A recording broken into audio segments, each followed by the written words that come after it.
This is Comic Picks by the Glick. Yeah, I'm your host, Jason Glick. Hey, Jason, how are you doing?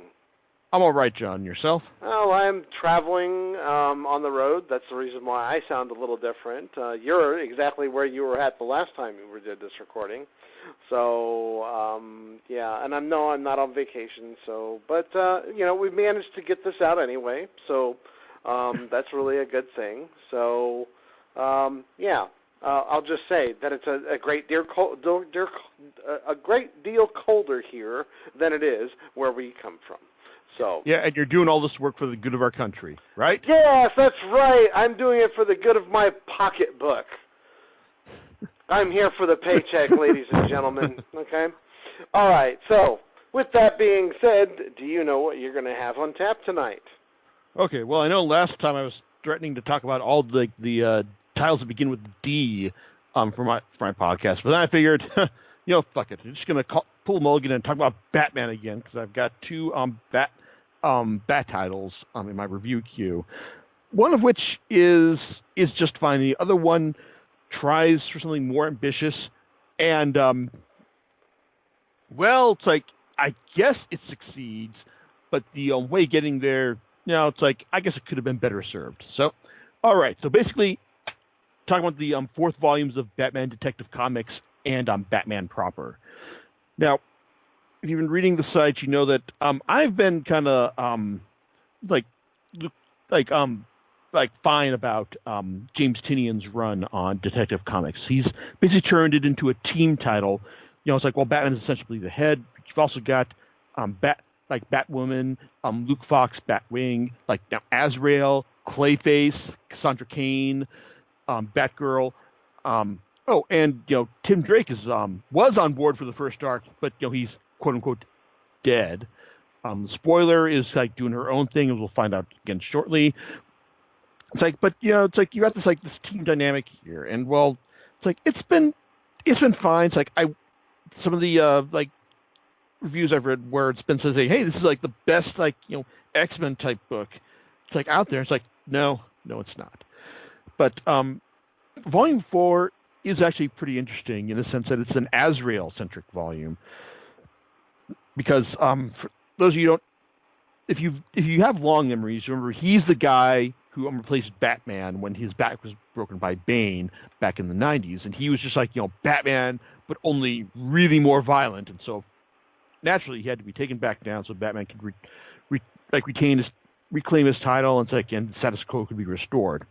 Okay, and he was brought back in the pages of Batman and Robin Forever. It's more kind of intact as an ultra dedicated follower of the Order of Saint Dumas, a religious order that's dedicated to purging the world of evil. He rejected their followings and is now working with with Batman's crew in Gotham. And it turns out that, but as you find out early on, once he left, the Order of Saint Dumas instigated this this new program to replace him, and it's a literal program by the name of Ascalon. It's an AI. It's a program to help purge the world of sin.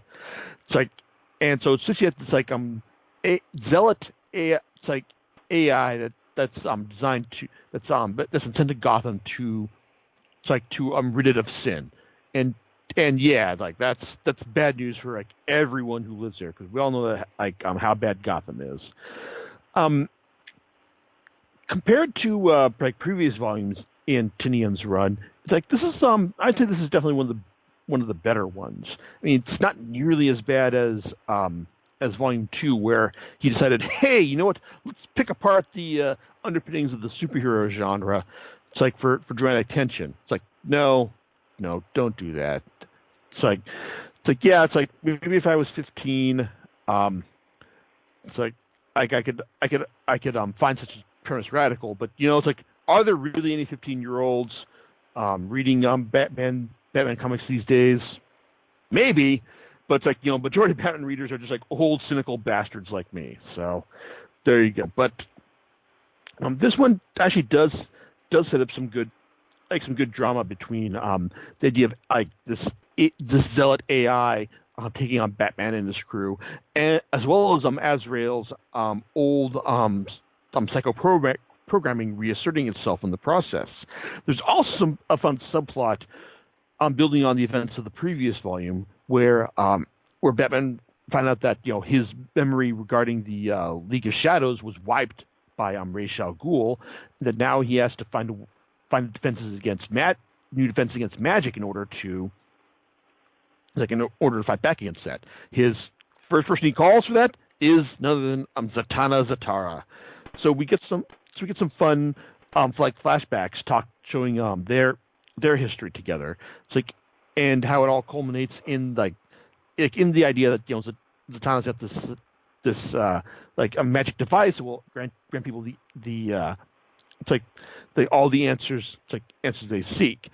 So overall it's a fun volume, and there's some nice clever bits in it, particularly when Lucius Fox Batwing finds out just how they can resist how his AIs can resist Ascalon's infiltration, and also there's the rookie, or the the Batbot from Scott Snyder and Gary Capullo's Super Heavy run also makes its reappearance in the story here, and actually plays a nice role in it. It's in it too. And the logic behind that Fox employs in order to help Azrael fight back against this programming is also pretty clever as well. Overall, it's a nice solid story that I'm perfectly fine with. I mean, I can't say that Tinian's Detective Comics run has really been excellent, but it's been fine.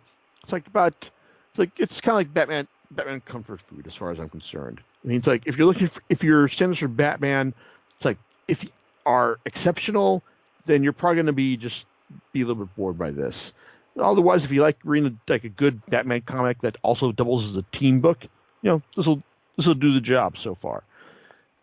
Anyway, but getting to the Extraordinary Batman proper, which is still DC's regularly best-selling book, the War of Jokes and Riddles, was something that had a lot of high expectations tied to it, because aside from the fact that writer Tom King had tried to set the story up in his previous volumes, also this is also kind of it's kind of a de facto sequel to Snyder and Capullo's excellent 0 Year storyline, where they rewrote Batman Year Run in their own image and succeeded tremendously.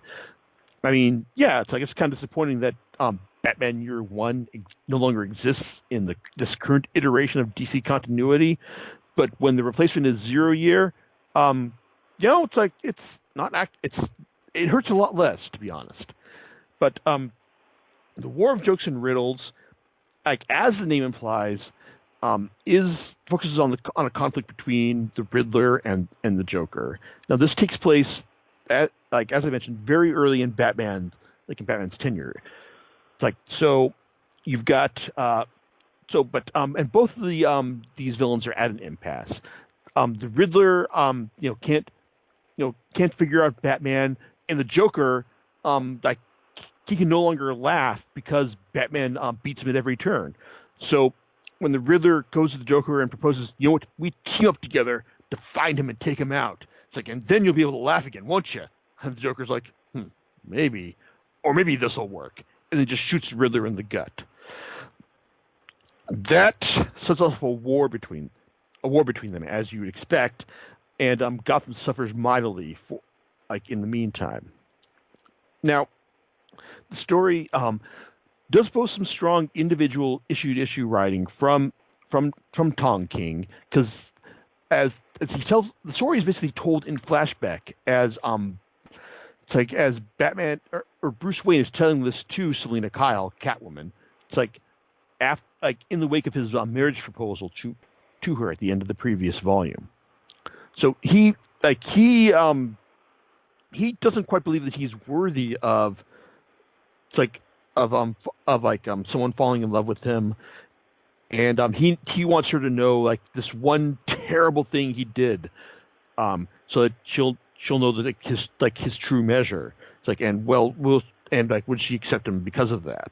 Well, it's like the problem with the story is that in telling it in flashback, most of the story is just King telling us a story. It's like we don't really get into the nitty gritty of individual conflicts. I mean, there are lots of interesting individual scenes, like when the Riddler winds up in a back alley clinic that has some fascinating parallels to Tim Burton's 1989 Batman movie. You've got Joker trying to laugh again, in the mirror and failing.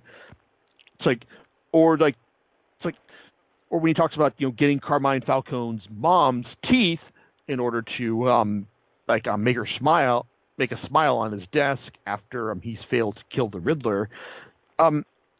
It's like a lot of this stuff is, like I said, it's interesting and compelling on a conceptual level, but it's like I said, it's just like I said, we're just being told and not shown this stuff.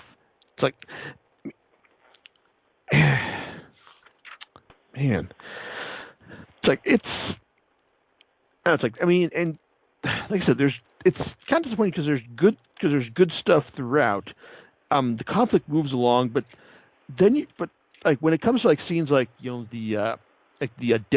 dead shot and the dead shot and Deathstroke sniper battle. It's like, I mean, we get two scenes of them setting up sniping at each other from across the 2 pages of them sniping each other from across Gotham, and then a nice visual collage talking about their fights for over the course of 4 days. It's like, it's like these still page spreads from Michael Janin, the artist, are really nice. It's like, in fact, Janin does excellent work, offering a fairly realistic and grounded perspective, but not being bogged down by, say, photorealism. It's like, but it's like I said, it's like the core, this war never really comes alive except in your head. It's like, I kind of wish for more scenes, more issues where when Bruce Wayne tries to sit down and negotiate a truce between the Riddler and the Joker over dinner, and there's lots of fascinating stuff to see between them, from the Joker's joking taunts to the Riddler, or how they talk about how you ever had to cut a man's head off and how they wriggle when they're bleeding out. It's creepy, but also when they try to persuade Bruce Wayne to back them, when Riddler gives us really long-winded but really well thought out reason as to why he's the guy that Bruce Wayne should back. The Joker says, "Well, I'm the Joker, you're the Riddler." In the end, who cares about the Riddler? It's that's very well in keeping with the character, especially the bit when Wayne asked for the hostages that the two have kept during the meeting in order to ensure that no funny business has gone between them. The Riddler agrees, "Oh yeah, sure, you can totally have them back." And the Joker's like, I think I killed mine before I came over here. I don't know, I have to check. So, good stuff. But I think what like I said, while King really fails to bring the war alive, it's still entertaining to read about, as is his take on Kite Man of all people. And it's funny because Kite Man, also his real name in the series is Charles Brown, which, yes, people, this is a thing. But like he this is where he gets kind of gets two issues where King really digs into the guy's character and shows you just like, yeah, he may have been maybe a joke character now, but the reason like how he became this, it's really kind of tragic, and it's not just because of his role it's not because of like how he decided to side with the Joker against the Riddler in the War of Jokes and Riddles, but also because of how Batman used him in this conflict as well. And in fact, like the strongest part of the series is at the end when you find out like what happens, like what Batman did at the end. And it wouldn't surprise me if the series was just focused on selling one particular plot point, because King's run on Batman has been it's like uneven but entertaining. I mean, the first volume was just pro forma superhero stuff. The second one was what if Batman had his own Suicide Squad? It's as entertaining as it sounds, even if King decided to insert some stuff about Batman about Bruce Wayne becoming Batman is kind of a suicidal death wish. It's like into his origin, which really is more morbid than this character needs. And then you had like the whole Batman versus Bane conflict, rehashed, but still done in pretty entertaining fashion for Volume 3. And here we have like King trying to add even more to Batman's formative years here, which, to be honest, I gotta admit that this final bit, when it comes down to Batman settling things between the Riddler and the Joker, and when Riddler has his fit about how he just can't solve the Joker, and when Batman realizes it's like all the shit that Riddler's done, specifically with regards to Kite Man's kid, it's like in the story, and what happens next, and how the Joker finally manages to laugh again. It's disturbing, but wow, it's like it effectively sets up Batman's why he doesn't kill rule, and it's like we all know that Batman doesn't kill because it makes him better than the people he's fighting against. But this what King does here actually says no, that's not why he does it. But this reason that he has here, it's actually more interesting and a lot more disturbing. So overall, I think that compared to Zero Year, I don't think it's not the stronger story, but I do think it's the best of King's run so far. So I do wish he had dug a bit more into the conflict, made it come alive more than through regular exposition, through action rather than exposition. But but in the end, it's like I say, if you have to judge this on the fact that does it add something worthwhile, he's trying to add something worthwhile to Batman's character and his formative years, and which is extremely hard in this day and age. But ultimately, I think he pulls it off. Oh, and the final conversation he has between Catwoman as he confesses all this, it's handled really well, because I like how Catwoman basically kind of puts him in his place. It's like throughout all this, but also offers him some some condolence as well. So, and it's not, I don't think it's a spoiler at this point to say that yeah, it's like when Bruce when he proposed to her, it's well, the answer is yes. I mean, so yeah, they're getting married, and if you think that's a spoiler, well, the next volume of the series is called Rules of Engagement. Oh, and apparently we're also heading towards the marriage in issue 50. So, but which I hear the Joker is planning to crash. So we'll see how that goes. In fact, King has basically said he wants a 100 issue run on Batman, which it's like, hey, if he wants to do like a Batman married to Catwoman for 50 issues, then yeah, it's like that's more power to him. I mean, I can see him trying to make that work. Especially, I can imagine that issue 100, if it's going to be his final issue, yeah, it's going to be the divorce because something like that, Batman getting married to Catwoman, it'll be nice, but it's not going to last really. But for King staying on for 100 issues, Volume 4 makes that a more attractive proposition than it has been in the past. So there you go. All right, John. It's like, so any thoughts on your end from your cold part of the world you're at? Hey, it sounds pretty interesting to me, and I'll probably pick up and read it. Yeah, it's like at this point, I'd recommend it's like a King's run over Tinian's. I mean, Tinian's run isn't bad, but it's more just kind of like going through the motions, like with like an agenda, with a certain amount of style. But King, for better or for worse, is determined to try and add stuff to the Bat mythos as he goes about it. Okay, well, I guess we'll have to see. Do you know what you're going to be talking about next time?